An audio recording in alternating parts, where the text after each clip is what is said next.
organic makeup. I'm still kind of curious as to what organic really means. The product sucks. And it's a bunch of lies. Looking at the list of ingredients, it's a bull. All the makeup I've had put on me in television, I don't know if that's part of what caused my cancer. It might be. These are things we come into contact with every single day. You can put a drop in a bucket for 40 years. And I was 42 when I got cancer. Well, I don't want to diss Jill because, she's very honest about what she does. She's honestly mistaken. And one of the most important things in life is knowing what to worry about.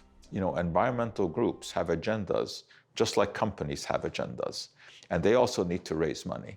And their agenda basically is to keep fears alive.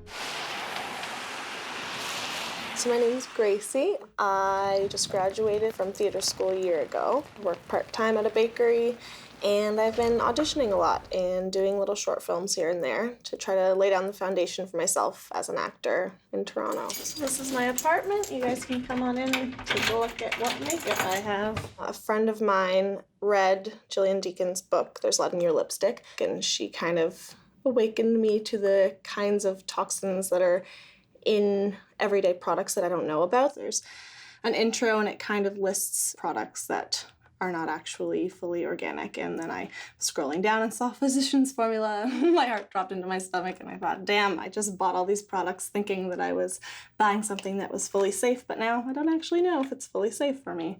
So that was a disappointment. I do feel the need to use makeup on a daily basis just because I'm out every day, I'm at work, and I find it funny because women, for the most part, wear makeup every day. And sometimes we're told by guys, you don't need to wear makeup, but then the day that you don't wear makeup is the day when someone walks into the cafe I'm working at and says, oh, you look tired.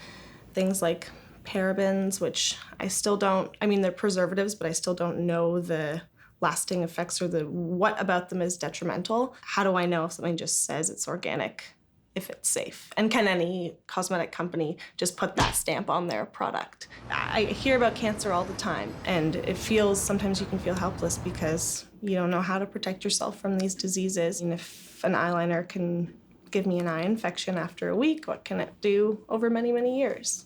It makes me feel sad that there's products that are directly linked to illness. It seems so black and white that this product can, over time, give you a disease. It should stop then. That's how I feel. Jill Deacon is the Wonder Woman of green living. The book, Lead in Your Lipstick, is basically a guide to how you can live a more green life in every aspect. I tested it, and it still holds true. The gift that this whole ordeal was for me was the ability to be in the midst of the craziest shit that can go on in all of our days. And it's incredibly overwhelming to be here with all of you. Every one of you was a huge part of what got my family and me through an unexpected and really tough time. And we feel, in many ways, it's very far behind us now. And I'm so happy to have just passed my 5-year milestone or 5-year anniversary or whatever. It was crazy times, but so now that I'm kind of here, I've put the budget behind me, and I'm very happy. She's giving a voice to this area of organic products and their benefits. I trust her because I'm on the same page. Okay. Thanks for coming. Hi, I'm Gracie. Oh, hi. Yeah. I'm so glad you're here. Nice to meet you too. Thanks for coming. Yeah, so tomorrow you're going to be telling me all about organic cosmetics. Yes. I'm going to set you straight on all You're your... going to set me straight for sure. All right, to Gracie. Your Lipsticks has this growing team of supporters that are spreading the word, and it's amazing. It's not just telling me all the reasons why products that I am using are bad. It's telling me what I can do to change it. Solutions. Yeah. We all need solutions. It was disappointing when I bought those products because I was interested in and thought that they were clean and thought that That's what I was makes making me a mad good about choice. greenwash, is that people sometimes spend extra money, take extra time, and have that, oh good, phew, I'm doing the right thing. You know, there's that's just criminal to kind of mislead people that way. It really frustrates me. Yeah, it was final sale too. Can't return it. Oh, such a drag. Yeah. So this is my house. Come on in and we'll talk makeup. I don't know what to blame for my cancer. All the makeup I've had put on me in television, I don't know if that's part of what caused my cancer. It might be. There's all kinds of health concerns that we're recognizing and seeing more and more, and we're starting to look for explanations as to why these are increasing in our world. But I do know that it's changed how seriously I take what I put on my body and in my body. Where there's question and growing evidence from the research, I make more natural choices wherever I can. Is there any concern that people are going to read there's your lipstick and have some kind of revolution against Health Canada? I'm not worried about that. Parabens, in general, are used as preservatives, and they're the reason that you can grab an old tube of lipstick at the bottom of your purse or out of the glove compartment that you haven't used in ages, and it'll still work.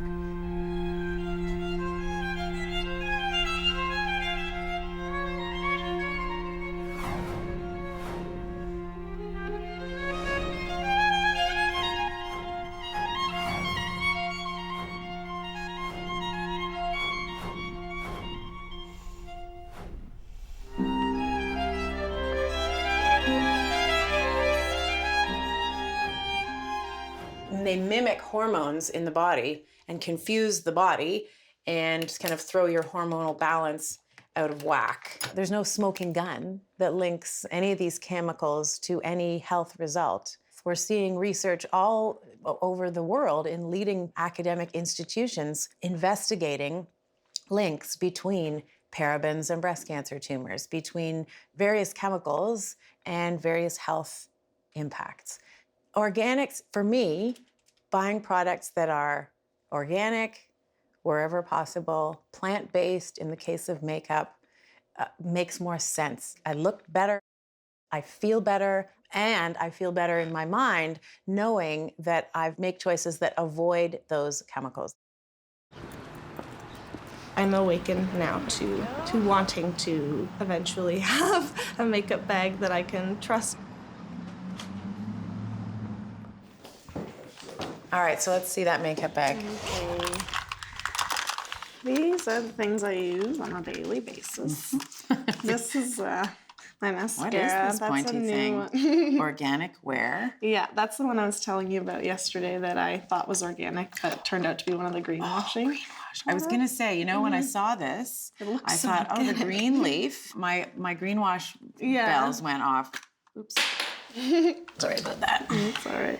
You know, it's interesting from the year, I think it was 2005 to 2007, the number of products using the word organic in a label packaging claim grew by 273%. They use the word organic as part of their labeling and their packaging without actually having the certification. Yeah. So there may be some organic ingredients in here. Yeah. There may be fewer synthetic chemicals that you should worry about in here, but it's still effectively greenwash. The tricky thing is that a lot of these makeup bag products don't come with an ingredient list on the liner tube or on the lipstick tube. Box either.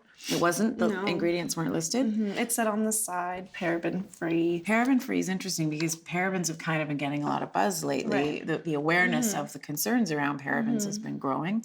The U.S. National Institutes of Health, the U.S. Cancer Institute, they classify parabens as endocrine disrupting and potential carcinogen. The companies have become aware of that. Yeah. So there's a lot of paraben-free, but there's not a lot of understanding as to what is replacing the parabens as preservatives and whether that's going to be the next chemical that we need to be concerned about. So paraben-free, again, it's a little greenwashy when you hear that kind of talk. Hi, ladies. I noticed you've been standing here a while chatting. Hey. My name's Renee. Is there anything I can help you with? We were just looking at some of the ingredient lists, and it's an interesting one because it is, we were saying, it is better. It moves the bar for sure in the right direction. We were just looking at some of the ingredients on here, and you know, a lot of these are synthetic petrochemicals. You know, propylene glycol. Well, a lot of these that you can't even pronounce. The lipstick too. There's sort of you know, yellow 5, red 33. Those are synthetic chemical colorants to create the pigment in the lip color. So they're better than some, but not quite That's there right. yet. So moving in the right direction. That's right. Interesting. And I do see the list is huge. It's a long list. I hate it. I just have to say that. The product sucks. Like, truly, like, it's not what they say it is. And it's a bunch of lies. Looking at the list of ingredients, like, it's a bullshit. It's horrible. Control is very powerful, and people want to feel like they have control over their bodies and their health, and sometimes we don't. So if it makes it easier for people to say, I know that I'm putting natural ingredients in my body on a day-to-day basis, and that helps them to feel like maybe they have some ounce of control, then that is important. If someone were to present to me a study that proved that Jill Deacon's book was not true and all the information in it was false or just wrong, then yeah, I would question it.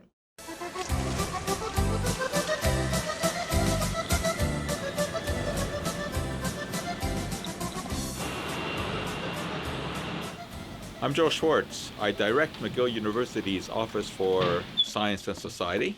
My background is in chemistry, and my job is to separate sense from nonsense for students, for the public, and for the media.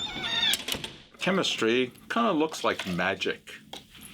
For example, colorless solution turns gold. Well, that's not that interesting, but we can take that gold and change it just like that into blue. And we kind of miss that. Well, why don't we just remove that blue, drag it right out, and sprinkle back in the gold, and then we'll put in the blue. But chemistry isn't magic, it's science, and it requires an explanation. The yellow color is actually iodine. Iodine reacts with starch in the solution. That gives you the blue color. A subsequent reaction destroys the iodine, so the color disappears. As more iodine forms, the color comes back. So what we now have is science. I'm going to Toronto for a book tour to introduce my new book, Is That a Fact? Cosmetics are very, very complex entities.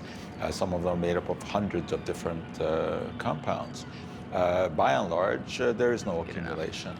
But there may be some that will last longer than others. But to me, it's a non-issue because these things are very well researched. So I've recently gotten familiar with Jill Deacon's book. Jill's book is basically about lead in lipstick. I did this calculation. You'd have to eat about 5 lipsticks a day in order to reach a lead level in your body. That would be a problem. Lead is a naturally occurring element. And many of the compounds that are used to make lipstick, of course, originate in the ground. And because we have tremendous analytical capabilities today, we can find things down to the parts per trillion level. It's not a surprise that you find some lead in there. The question is how much. I got introduced to the world of organic cosmetics and I hadn't been that familiar with it. So I had my makeup bag looked through with Jill and she kind of talked to me about some of the chemicals that may be in my cosmetics and the effects of those. Well, science doesn't work in terms of sides. Yeah. Science works based upon facts. Either something is so or is it not so. I'm not sure exactly what is meant by the term organic cosmetic. It doesn't have any scientific meaning. Especially if someone is struck down by some illness, they start looking to see, what could possibly have caused it. And if you've been exposed to a lot of cosmetics, then of course you take a look and see what is there. When I spoke to her, one of my biggest questions was about parabens, because in my little knowledge about organic cosmetics, parabens have kind of been the most advertised toxin. If you go by the sort of the activist view, and you see a lot of that on the internet, you'll focus in on things like parabens, which is a preservative that is commonly used in cosmetics. And that has sort of become a boogeyman. And preservatives are put into cosmetics not on the whim of a manufacturer. You know, I've never met a manufacturer who has said, gee, you know, I don't think we've been spending enough money on our products. Let me put in some useless chemical that can harm my customers. I've never met anyone like that. You have to remember that any time that you apply cosmetic, think of what you do when you put on a cream. You reach into the jar, you put it on your face, you reach back into the jar. Now you have put bacteria from your face into that jar, and that is a perfect medium for bacterial growth. It has a lot of moisture in there. It's got the food that bacteria love. And parabens is one that has a very long history of use because it's very effective. It actually is a substance that is found in nature. Most people don't know that. Blueberries contain parabens. It also happens to be the sex attractant of the dog. If a female dog is in heat, the reason that all the males in the neighborhood know about this is because they're smelling the parahydroxymethylbenzoate, which is the parabens. Now, the reason that there is this concern over it is because of a paper that was published by a researcher in England at the University of Reading, which actually was a very, very poor quality paper in which she looked at breast tumors and she sampled them and she found parabens. But she never sampled any other tissue. And she never sampled any people who did not have breast cancer. And had she done that, she would have found that it is there as well, because we are exposed to these chemicals in many ways, in cosmetics, in our food supply, and as I said, even in blueberries, you know? So we all expect to have some of it in our body. And when subsequent studies were done, it was shown that there is in fact no link between using parabens and breast cancer. So I'm not at all concerned about parabens. I'm more concerned about cosmetics that don't have preservatives, because then you are open to infection.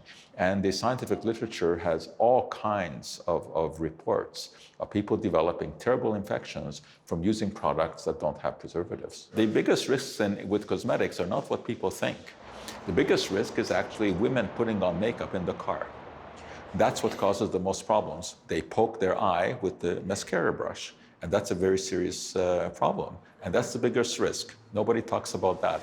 There's massive information available on cosmetics, and it's an industry that is self-regulated, but it's very well self-regulated, and people do poke fun at that because they say, well, how can you trust an industry to regulate itself?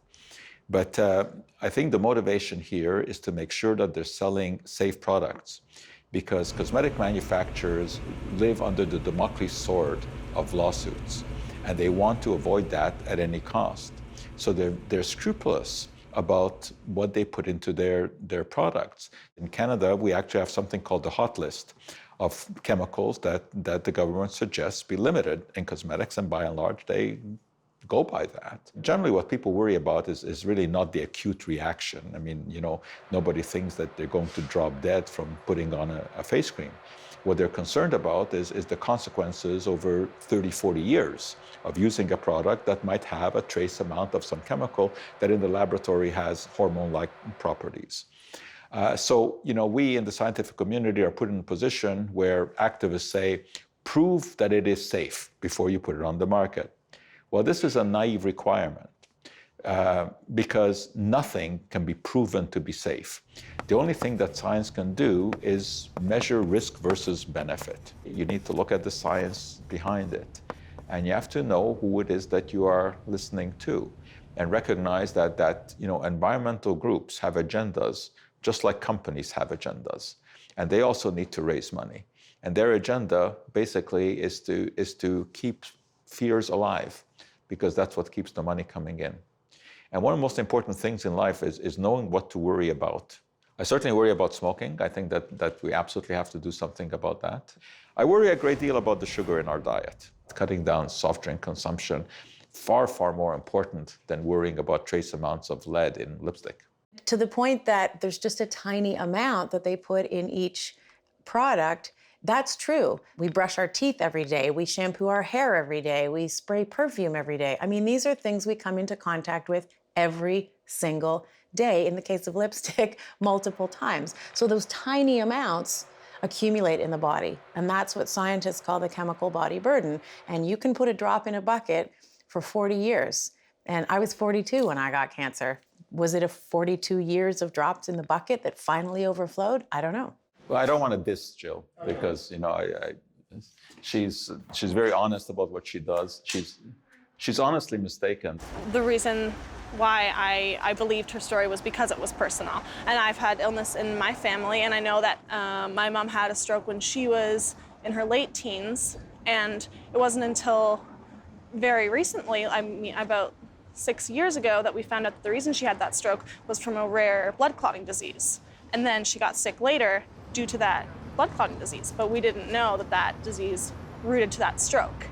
On a personal level, that's how I related to it, and that's kind of why Jill Deacon's story spoke to me. I thought that Dr. Joe was an incredibly kind, warm man and incredibly informative as well. He was very knowledgeable. Every question I asked, he had a billion more answers than I could have hoped for. I was scared about the stuff that I have been putting on my face and didn't really know what it might in the long term do to me.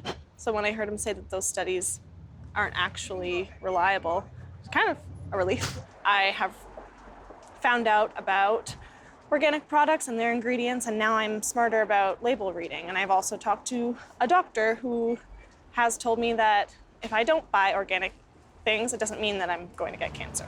I don't want to feel scared every time I pick up something off the shelf, so it was kind of nice to know that maybe I don't have to be scared.